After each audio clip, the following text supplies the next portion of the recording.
Good evening. Welcome to the Atlanta History Center and another one of a great series of lectures sponsored by the Livingston Foundation. And I want to especially thank John Golden, our good friend with the Livingston Foundation. John, thank you again for all these wonderful lectures. Let's give him a hand. This is a season of giving, and we want to say thank you. Please welcome to the Atlanta History Center the New York Times #1 best-selling author, James Bradley, here to speak about his third book, The Imperial Cruise. James Bradley.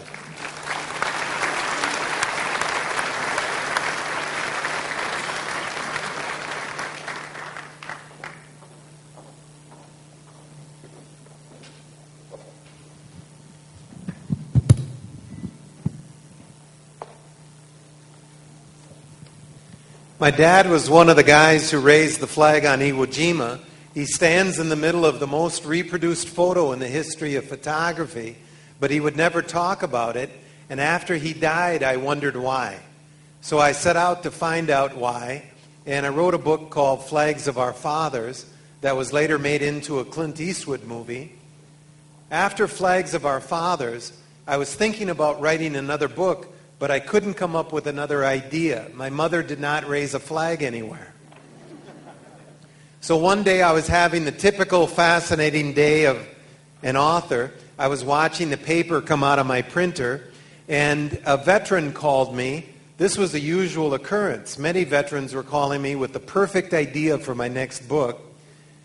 This veteran started talking, I was listening, and after about 10 minutes, I looked at my computer screen at Travelocity.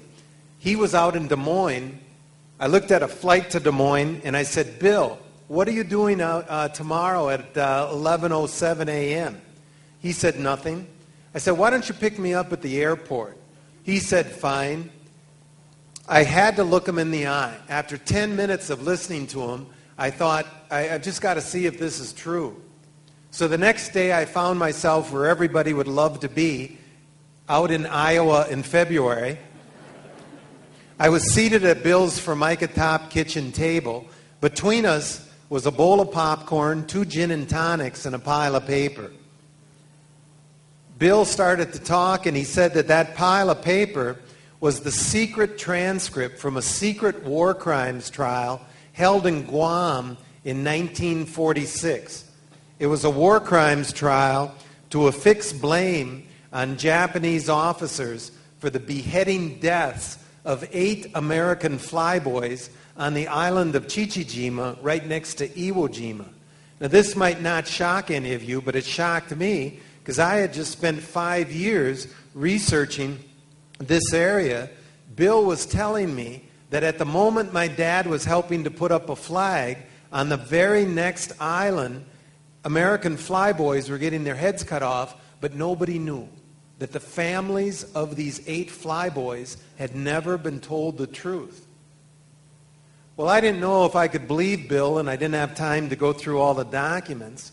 And then he said, "Mr. Bradley, 8 flyboys got killed, but a 9th guy got away, and his name was George Bush." I thought maybe we should stop with the gin and tonics.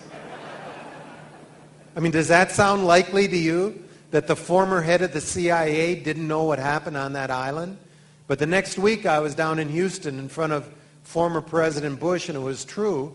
I later took him back to that island and introduced him to the Japanese that were going to cut off his head.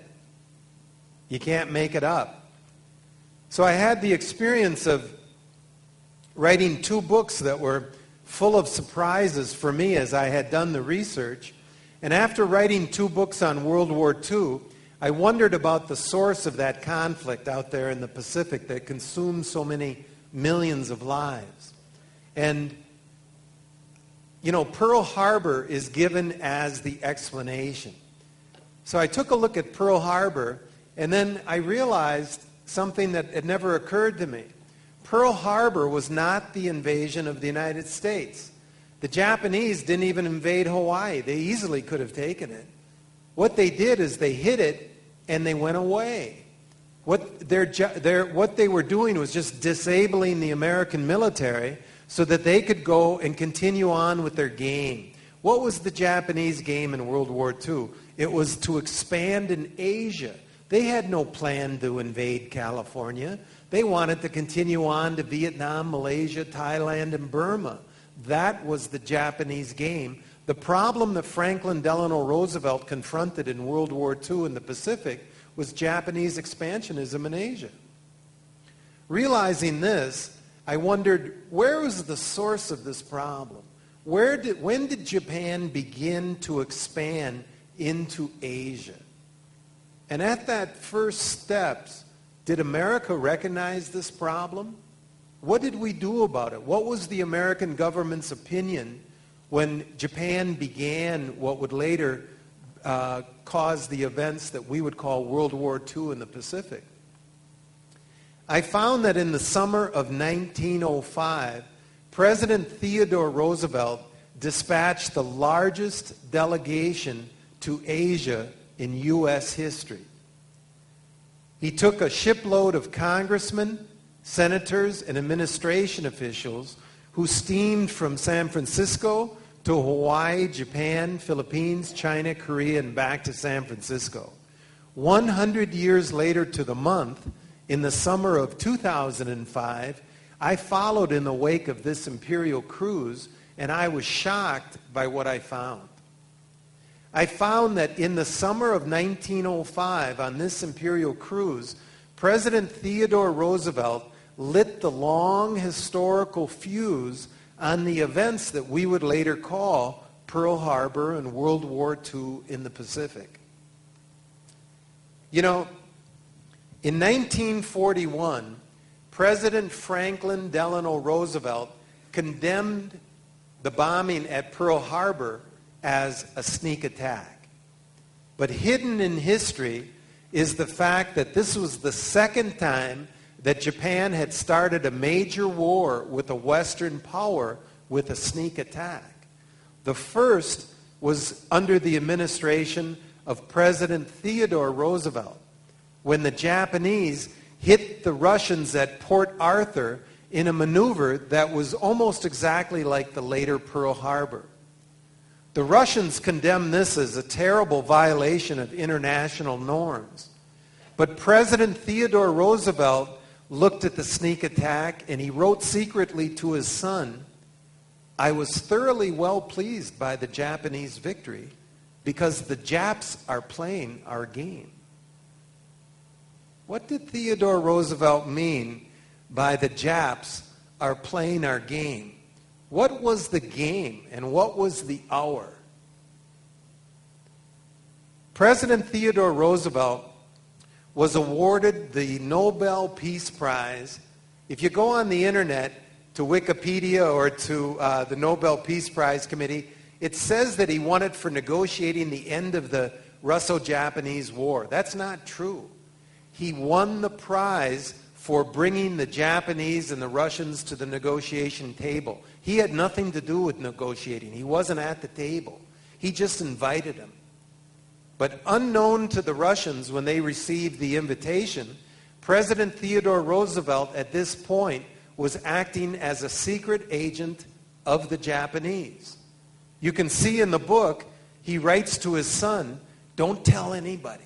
I've kept it from everybody that I'm acting at the request of and at the specific direction of the Japanese, but keep it secret." The Russians never knew. 2 months later, in July of 1905, Theodore Roosevelt agreed a secret treaty with Japan to allow the Japanese military to expand into Korea. Why was this important? If you're in Atlanta and you want to conquer California, you've got to take a few other states in between. If you're in Japan, an island nation off the coast of Asia, you have to take Korea first. If you get Korea, you can expand into Asia.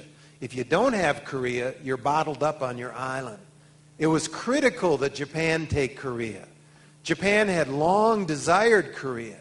And in July of 1905, the Japanese agreed a secret treaty with Theodore Roosevelt to take Korea. The Senate did not know. This was an unconstitutional act. Constitution says all foreign agreements by the president must be reviewed by the Senate. Roosevelt wrote that the Senate is not a good body to make treaties, and I alone am going to make a wise foreign policy on my own. The Nobel Peace Prize Committee never knew that Theodore Roosevelt greenlit the Japanese military onto the Asian continent. You can imagine my shock when I'm out there in Asia and I discover that President Theodore Roosevelt in the summer of 1905 on this Imperial Cruise lit the fuse on the events that would later send my father from the hills of northern Wisconsin out there to a tiny hill of Mount Suribachi on the island of Iwo Jima. Now, what were President Theodore Roosevelt's motivations? They weren't malevolent. He thought he was doing a wonderful thing for American foreign policy. You see, Theodore Roosevelt wanted to extend America's big stick into Asia. We had gone from Plymouth Rock to San Francisco, had conquered the American landmass. We invaded the Philippines in 1898. And the lure of China was huge. The riches of China beckoned, and Theodore Roosevelt thought it was critical that America have its big stick out there in Asia. Roosevelt was frustrated that Congress didn't see the light. Congress would not give him the funds that he wanted to use troops to extend American power into Asia. So he saw the Japanese as a surrogate, as a placeholder, as a substitute force that would advance the American cause in Asia. Now, why would Roosevelt choose the Japanese as a force to help America? How did that come about? You know, this is almost difficult to imagine when looking at 2009 with the history that we know. But we've got to go back to 1905. In 1905, America was an East Coast Eurocentric country. We had hardly developed the West. Roosevelt knew few Asians. And I'm not picking on Teddy Roosevelt. We, Americans, had very little contact with Asia. Few Asians had been to America. Few Americans knew anything about Asia. We weren't translating each other's books and magazines and newspapers and whatever. So Roosevelt looked at Asia as the mysterious Orient, and he viewed Asia through ideological lenses, through theories that I document that he had learned in Harvard and Columbia. One theory about Asia that he strongly held and he based American foreign policy on was that China was a declining race. The Chinese were impotent, according to Roosevelt. They were going to decline, and they would have nothing to do with the future of Asia. Imagine, the President of the United States is basing America's foreign policy for Asia on the idea that those 400 million Chinese would have nothing to say about their future. In contrast, Roosevelt viewed the Japanese as a rising race, as a potent race, as he called them. You see, we've got to go back to the 19th century to think about Theodore Roosevelt's life. In the 19th century, Asia was infiltrated by white Westerners. India had fallen to Great Britain, and Great Britain had taken Singapore, Malaysia, and Hong Kong, and Indonesia was in Dutch hands. The Philippines were in American hands. And one after another, these Asian countries refused to get with it. None of them would industrialize. None of them would militarize. They clung to their old-fashioned Asian ways. They weren't modernizing. There was only one country in Asia that woke up and westernized, and that was Japan. Japan, a little tiny Asian country, when they got hit by the West, they figured we're going to eat or be eaten. And Japan started to string telegraph wires and build railroads, and they invited American experts in. And Japanese diplomats who had gone to Harvard at the same time Theodore Roosevelt had approached the president, and you'll see in the book, they say, Mr. President, we're the only modernizing Asian country. We're the only one who's adopting Western values, American values. Mr. Roosevelt, look at those Chinese. They're still wearing ponytails and walking around with dresses. Look at us Japanese. We've got railroads all over the place, and we're wearing Brooks Brothers suits, and we send our best to Harvard. We've got it. We're Americanizing, and you can trust us to bring American values into Asia. Roosevelt saw three potent races taking over Asia. The first was Great Britain, that was already there with their navy. But Great Britain couldn't get the army out into Asia that was needed. The second potent force that Roosevelt saw was America. He thought it was for the good of America to expand in Asia, but Congress wouldn't give him the funds to send troops. He couldn't get any army troops in there. Roosevelt looked at the Japanese and he said, the Japanese are the most dashing fighters in the world. He staged jiu-jitsu matches in the White House. He read Japanese books, and he thought he was witnessing a progressive new movement, an Asian country that was westernizing and would take the white man's burden into Asia. And he put America's foreign policy bet on Japan. It was the Japanese army that was already out there that could move into Asia and advance American interests. And Theodore Roosevelt, on this Imperial Cruise, through his Secretary of War, William Howard Taft, in late July of 1905, agreed in a secret meeting with the Prime Minister of Japan that they could take Korea.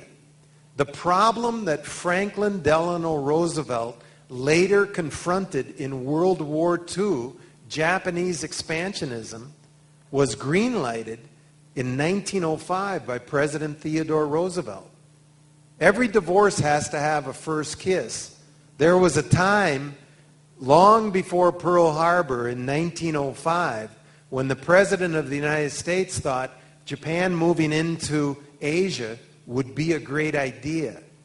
Later in the 1940s, when Japan overran much of Asia, the Prime Minister of Burma said, Japan wants us to do everything in the Japanese way. They want Burma and everyone else to be like so many Koreas under their thumb. The problem had begun back in 1905. But what I'm telling you right now was never revealed in Theodore Roosevelt's lifetime. He went to his grave with no one knowing what I just told you. Later, when the papers were found, they were found redacted, confusing, and it was difficult to put two and two together. In 1932, a Time magazine correspondent, kind of scratching his head, was in Tokyo, and he wrote back to Time magazine. He said, this is 1932 now, about 13 years after Theodore Roosevelt's death. He said, Japanese leaders talk about a Japanese Monroe Doctrine for Asia. America has a Monroe Doctrine for South America where we control our sphere of interest. And the Japanese say that they should have a Japanese Monroe Doctrine for Asia. And curiously, they ascribed this idea to the late, great President Roosevelt. But Time had no idea about this secret treaty, and it still did not make sense. Now, if you're shocked by what I'm telling you right now, I was amazed. I had no idea. I set out to see what had happened on this Imperial Cruise, and I found that behind the scenes there are secrets that were still not taught today. And as of right now, I still wonder why. The New York Times has written 2 articles about this book so far, and their big question is, why are we hearing this for the first time? One answer they had was that they said Roosevelt biographers tend to subscribe to certain orthodoxies. I had surprises wherever I went when I followed this Imperial Cruise. When I went to Hawaii in 2005, I realized I was in a place that was really an example of America's first attempt at regime change. Hawaii had been a separate country. It was the Kingdom of Hawaii. The Hawaiian Palace in downtown Honolulu had indoor toilets and electricity before the White House did in Washington. But in 1893, the American ambassador to this country of Hawaii ordered United States Marines off a Navy ship. They went to downtown Honolulu. They surrounded the Royal Palace. And at the tip of a bayonet, the Queen of Hawaii was invited to leave the palace. In 2005, I then understood for the first time why no native Hawaiians came out to greet the Americans when they landed there in 1905. When I got to the Philippines, I realized this was America's first attempt at nation building. America had invaded the Philippines in 1898. The Imperial Cruise got there in 1905. I went everywhere that they had gone in the Philippines. I stood where they stood. I wanted to go down into the southern Philippines, into the Muslim part of the Philippines. I told this to Filipino officials in Manila. They said, no, we can't guarantee your safety. I said, well, Theodore Roosevelt 100 years ago declared mission accomplished. He said the war was over and everything was peaceable and that we were going to build the Filipinos a shiny new nation and they were going to appreciate it. I want to go down and see what happened. They said no. So I jumped on a plane and went anyway. When I got off the plane, much to my, I didn't request it, but they forced an armed police guard on me. They put me in a hotel and I said, okay, I checked in, went to my room. I went back by the pool. I tried to get over the wall. They caught me. I couldn't get out of the hotel without an armed police guard. The next day, we were driving around the town. I saw the city hall. It was built by the American military. General Blackjack Pershing had once ruled the southern Philippines from that building. The park right next to the city hall was called Pershing Park. It was named after an American general. There were Muslim mothers with strollers with their baby in the park. I thought I was safe. It was broad daylight, city hall, built by the Americans. I got out and started taking pictures. My police escort didn't think I was safe. He jumped out of the car, had his hand by his gun. He's scanning the rooftops, the windows, looking at everybody. I thought their concern was overdone. They must have been relieved when I left the next day. The day after I left, Muslim terrorists blew up the sidewalks where I had been walking, plunged the city into darkness. 100 years after President Theodore Roosevelt had declared mission accomplished, American troops are still in the southern Philippines fighting. There's a surprise about every other page in this book. I was out in China following in the steps of the Americans, and to my surprise, I stumble upon the source of the Franklin Delano Roosevelt fortune. Where do you think, Franklin Delano Roosevelt was a government employee for much of his life. He made a decent salary, but not enough to support the townhouses and private yachts that he had. I just always assumed that it was Roosevelt money. No. His father, James Roosevelt, was a well-off farmer on the Hudson, but he didn't have great wealth. The money that supported Franklin Delano Roosevelt came from his mother, Sarah Delano. It came from the great Delano fortune. Out there in China, I learned that Grandpa Delano had been the American opium king of China. The fortune that supported Franklin Delano Roosevelt came from illegal drug deals in China. You can't make it up. Cabot House at Harvard, I discovered, that's opium money. You know the Skull and Bones Society at Yale? Skull and Bones? There's the Skull and Bones Society. They call it the Tomb. It's a very famous building. It was built by and is still supported today by the Russell Trust. The Russell family were the biggest opium dealers in China.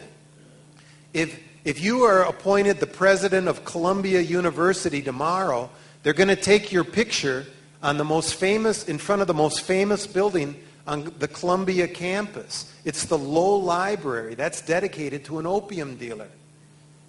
The biggest initial benefactor to Princeton University was John Green. John Green was an opium dealer along with Warren Delano out there in Canton.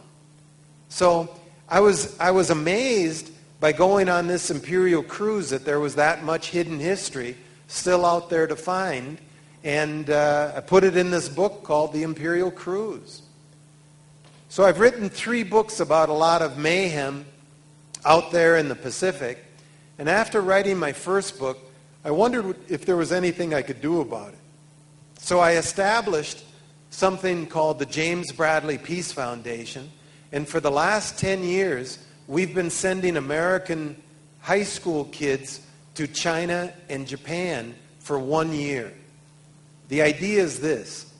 We thought if we take these American mushhead kids and send their mushheads over to live in the living room of a Chinese or Japanese mother for 1 year, they would come back to this country, they would mature, they would age, and they'd migrate up into the American power structure. And maybe the next time we're discussing whether we want to fight it out or talk it out, maybe one of these kids will make a difference. I know it sounds naive, but we're giving it a try. Thank you.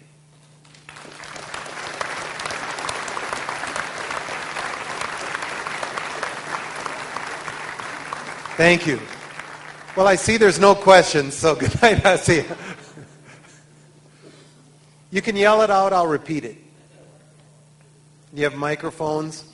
But any questions? Is there any connection between this and Roosevelt's desire to build the Panama Canal? Yes, a huge connection. In Roosevelt's lifetime, we had built the West by putting a fort in enemy territory and then cleaning out the population around that fort and building a city and then connecting those forts and cities. And then the idea was we were going to do the same out in the Pacific. So the Army at the coast handed the baton to the United States Navy, and the United States Navy needed links, naval links they called them, coaling stations. Well, the Spanish Empire was getting kind of tired and decrepit, and the Spanish Empire had some assets called Guam, Puerto Rico, and the Caribbean, and then, no, Guam and Puerto Rico and Cuba in the Caribbean, and then Guam and the Philippines out in the Pacific. So in 1898, we took Puerto Rico and Cuba, we grabbed Hawaii, Guam, and the Philippines, and we felt we had the links to Asia. But we did not have a presence on the Asian continent. And this is the reason Roosevelt felt he needed to do a secret deal with Japan. Questions? Yes, sir. The question is, did Theodore Roosevelt do anything that was good? He thought he was doing an awful lot of good. The thing about the book, I mean, do you need me to tell you that Theodore Roosevelt had something to do with the park system? I mean, you know, in a 300-page book, would you really like me to take the time to tell you that he busted the trusts and that he rode horses and he went out to Yosemite? And this has been covered and covered and covered. Edmund Morris has got 2 thick books like that. Also, I didn't write a book about Theodore Roosevelt. It wasn't my responsibility or intention to cover his life. What I wrote about was this Imperial Cruise, this small section of history. So I only covered Roosevelt to the extent that you had to understand his motivations on this Imperial Cruise. I have nothing about his attitudes towards Germany in there. I have nothing about his negotiation of the Morocco crisis or all these other things that Theodore Roosevelt did, because it just wasn't part of the book. I had to focus on this Imperial Cruise, And that's what he did out there in Asia. Questions? The question is that, do I have an intention to write a more current book and shine light into the dark shadows of our current situation? Maybe someday, but my dad didn't raise the flag in Afghanistan or in Malta. I don't write about the Mediterranean. He was out there in the Pacific, and that started the things in the first place. I only went back to 1905 when I saw that there was this huge diplomatic mission that had hardly been covered, and I thought something must have happened out there. Theodore Roosevelt's not going to send that type of delegation out unless he had something in mind. So it was really a search for that, what happened on that cruise that was this book. My next book, I'm toying with the idea of writing about Franklin Delano Roosevelt in China, because it was really the battle over China that got us out there in the first place in World War II. Yes, sir. The question is, with this third book, would it change my opinion about Japanese atrocities in World War II? No. An atrocity is an atrocity. War is an atrocity. The question is, how does the troops being sent in the Boxer Rebellion figure into this? Well, Roosevelt thought it was great that we had troops, that we had the Philippines, because we were able to take some troops and send them into China. It figures into it because in the Boxer Rebellion, Roosevelt was able to see the troops of 14 different nations fight. And he saw the Japanese as the best troops, as the best disciplined, as the best fighters, as the best behaved. And his opinion of the Japanese really rose at this point. And it's from there that the seed that Japan could do something for America really grew. Man, why did Roosevelt send his daughter Alice on this cruise? This was back in imperial times, and she was called Princess Alice. This was the Jackie Kennedy of her day. She was the most famous woman in the world. If you said the word Alice in 1905, everyone knew what you were talking about. There were songs about Alice. Women wore Alice blue. There were cartoon drawings of Alice goes to the racetrack, and the horses are going around the track, and no one's watching them. Everybody's looking for Alice. So she was this huge international personality, and Roosevelt put her as the mistress of the trip to bring the Roosevelt name to all these nations. She was also a convenient distraction. While Secretary of War was making a secret treaty with the Japanese behind closed doors, Americans in their newspapers were looking at pictures of Alice Roosevelt looking at the stomachs of sumo wrestlers. So she was a great convenient distraction for the real purpose of the trip. Questions? Folks, here's a hero of Iwo Jima.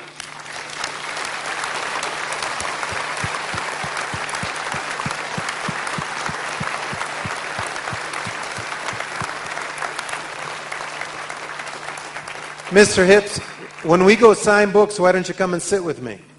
And we can chat. When after this, I'm going to go sign books somewhere, and we'll grab you and you sit with me, and we'll chat. I don't know how wonderful it'll be, but why don't we do it? See you then. The question is, do I think that Theodore Roosevelt's racial prejudices were his alone or reflected the country at the time? That's the question. I wouldn't even say racial prejudices. At this point, looking back, people are reading this material and saying that Roosevelt was a racist. The word racist wasn't even invented until the 1930s. Roosevelt went to Harvard and Columbia, and they were taught racial theory. They were taught that the white man came out of the Caucasus, went through Germany and England, and came to America. And in 1905, the world was coming under white control. If you looked at a map, the white man was taking over India, Egypt, most of the world. And the conclusions were that this that this dominant race, this white race of which Roosevelt and most Americans were white at that time, were taking control. So it wasn't racist as much as it was just a fact. And much of the world was explained through racial theory. One of the racial theories that Roosevelt learned at Harvard and Columbia was that China was a disintegrating race. It was going to fall apart like an old barn. And Roosevelt thought he was thinking far into the future. Who is going to take over in Asia? A professor at Columbia said the great question of the 20th century is whether Anglo-Saxon or Slavic culture is going to dominate in Asia. Roosevelt didn't want the Russians in there. He wanted the English and the Americans. He couldn't get the troops. He saw the Japanese as helping with this evolutionary thing.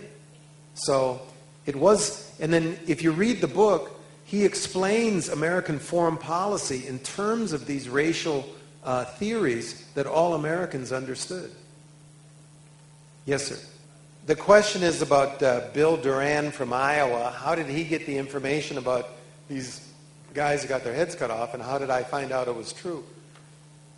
Bill Duran was sent out to the Pacific after World War II ended, a couple months later. And there was a secret war crimes trial held in Guam. He was a lawyer, and he had nothing to do. So they said, you go to the trial and just witness the trial in case another lawyer gets sick or something. Maybe we'll have to stick you in, military backup. So every day he witnessed this trial, and he heard the testimony about these 8 guys getting their heads cut off, but he had to sign a secrecy pledge every time he went into the trial. So he was sworn to secrecy, came back to the United States, and then he read an article about the year 2000, I guess, and it was that millions of documents had been declassified. Well, he was a lawyer, retired by this time, and he went into the National Archives, and he got enough out to give me the lead, and I went back in there, and I got just thousands, just feet and feet and feet of documents from this trial. Nobody had ever gone to get it. George Bush Sr., he was shot down there, but he never knew a trial happened. He was back at Yale with a little kid named George Jr. at that point. This is back in the 40s. There's no direct, fast communication. So I was the first one to get my hands on those papers because Bill tipped me off. And I later went and told all the families what happened. How welcome or unwelcome were the Americans in 1898? Well, as the book shows, the Filipinos had a George Washington, and they had their own revolutionary army, and they had the Spanish pinned against the wall. The Americans came, and the Filipino revolutionaries said, this is great. This is just like the American War of Independence. And they let the Americans in. The Americans did a deal with Spain and excluded the Filipinos and took over the country. The Filipinos were shy. They let the Americans in because they thought they were going to get help against Spain, but America just replaced Spain as the ruler, and the Filipinos couldn't believe it, and a war started that went on and on and on and on. This was the war that Theodore Roosevelt declared mission accomplished so many times that I lost track. Thank you. Yes, sir. Have I had anyone trying to refute what I wrote? Someone today questioned whether the flag raising was posed. I mean, there's this urban myth. Some people believe in flying saucers, according to the polls. The flag raising was not posed. I did a whole chapter on it called Myths. So I guess anytime you delve in history, in terms of refuting anything in the Imperial Cruise, there's 40 pages of notes. I mean, there's no thesis here. There's 40 pages of notes. Almost everything I've just talked about tonight are backed up by quotes by Theodore Roosevelt and members of his administration. So if there's any mistake in the book, please send me an email. I'll be happy to correct it if you can find it. But so far, the New York Times has written 2 articles challenging other authors to come forward, and so far everything stands. Yes, sir.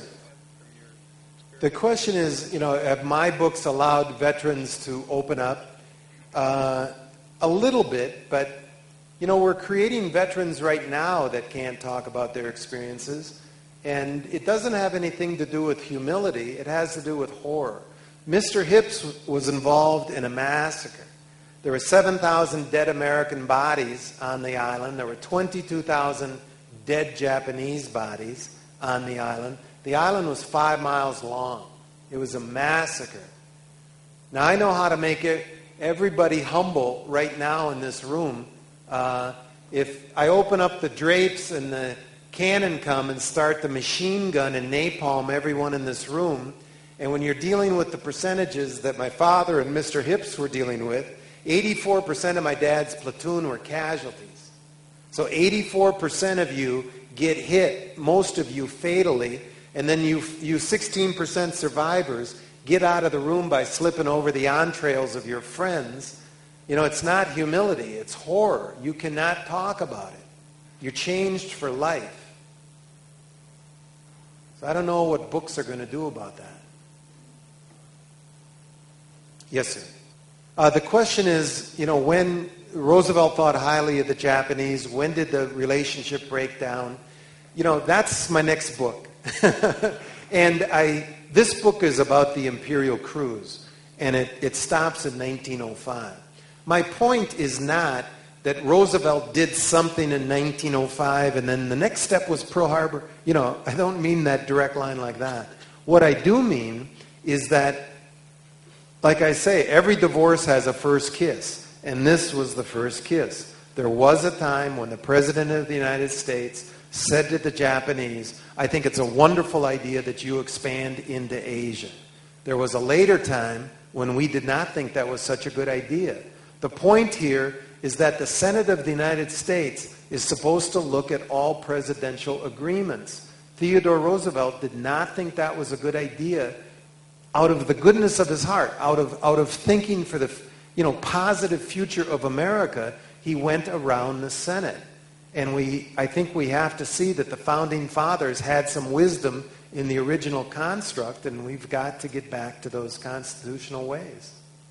Yes, sir. No, the question is this all hearsay or is it documented? I couldn't possibly be writing a book on hearsay. There's 40 pages of notes. The conversation that Taft had with the Prime Minister of Japan was written down and cabled to Theodore Roosevelt. Theodore Roosevelt cabled back, I totally agree, tell the Prime Minister this is 100% correct, I'm behind this. But then these documents were deep-sixed, and Theodore Roosevelt got into his grave thinking that they would never be seen again. They're in the book. The question is about William Howard Taft's status. William Howard Taft was a judge out in Ohio. President McKinley needed a civil governor of the Philippines. He called on Taft. Taft went out there in 1900 and was governor of the Philippines. Teddy Roosevelt brought Taft back as his Secretary of War. Taft's house of cards, his nation-building house of cards out in the Philippines, was falling down. So he thought he had to get out there to the Philippines to knock some heads together. So he put together this cruise with all these senators and congressmen and brought them along to try to convince them of the wisdom of his ways. At the end, after 2 weeks of going all over the Philippines, one senator wrote privately, I think that the only person on this entire cruise who thinks us having the Philippines is a good idea is William Howard Taft. Questions? Yes, sir. The question is, Taft and Roosevelt had a falling out, so why wouldn't Taft reveal these secrets to the public? Because he was involved in an unconstitutional act. Could have been jailed. They went around the Senate. They knew what they were doing was unconstitutional. That's why they kept it secret. Even the prime minister, if you read the language in the book, they're dancing all around the fact that they know they can't make a direct treaty. But they use the word treaty. And Taft says, well, we'll make an agreement as if a treaty had been signed. Taft was a naughty boy on this one. So he had a reason to keep it secret. Questions? The question is, what did we get out of this secret negotiation between Roosevelt and the Japanese? A big thing that we got out of it is we said, see, earlier the British had traded, the wording was they traded India for Korea. The British had said, okay, we'll let you have Korea, and then you don't bother us in India and Hong Kong. So Roosevelt said the same in this negotiation. You don't bother us in the Philippines, and we'll let you have Korea. So that's what he supposedly got out of it. But then just a few years later, as you see in the book, he writes that this, taking the Philippines was a mistake. It's our Achilles heel out there in the Pacific. It's what makes us vulnerable to the Japanese. Privately, Roosevelt wrote that the taking of the Philippines was a mistake. He had cheerleaded it earlier when he was Assistant Secretary of the Navy, but he never told the public that he thought it was a mistake. Questions? Yes, sir. The question is, how did I find this information I'm talking about? The New York Times wrote that the information in Bradley's book has been hidden in plain sight, but we find that Roosevelt biographers have left it on the cutting room floor because they subscribe to certain orthodoxies. That's how the Times puts it. And I have no better explanation. A kind of an explanation is this. If you write about this agreement that Taft made in Japan, and you write only about that, and you isolate it way out in Japan with this arcane language that they used, and then it's confusing because how it went to Roosevelt and when it was discovered, you can minimize this thing. But what I did, and I find it hard to believe I'm the only one who did it, but I think it's true. What I did is I lined up every single piece of correspondence in and out of Theodore Roosevelt's life for the entire summer of 1905. It was an arduous process to gather it all. We had to comb libraries all across the country. Took a lot of reading, and we physically lined it all up. And you can see Roosevelt is hot to trot to do this. And when you put it in context, the context that you'll see in the book, you can definitely see the significance of this treaty. If you isolate it off to the side, you can. When this treaty was first found, it was redacted, things were crossed out, and it went through, it was confusing to understand if you isolated it out there. And nobody had ever followed this Imperial Cruise. No one had ever followed it up. In some biographies of Roosevelt, it gets a one-liner. That's all I can say. One more question? Well, here, can we do two more because we had one over here? The question is how the Japanese took the Emperor Meiji and made him a god. No, the emperor was a guy who sat down in Kyoto, and the power was up in Tokyo with the shogun. And then the West came to Japan, and they saw that the industrialized, militarized countries had a god. And they made Meiji a god. They organized state Shinto. There was no state god in Japan until the Japanese made Meiji a god. John Dower, my former professor, Pulitzer Prize winner, writes about this quite a lot. You can follow up with him. And I guess we have one last question here. Yes, sir.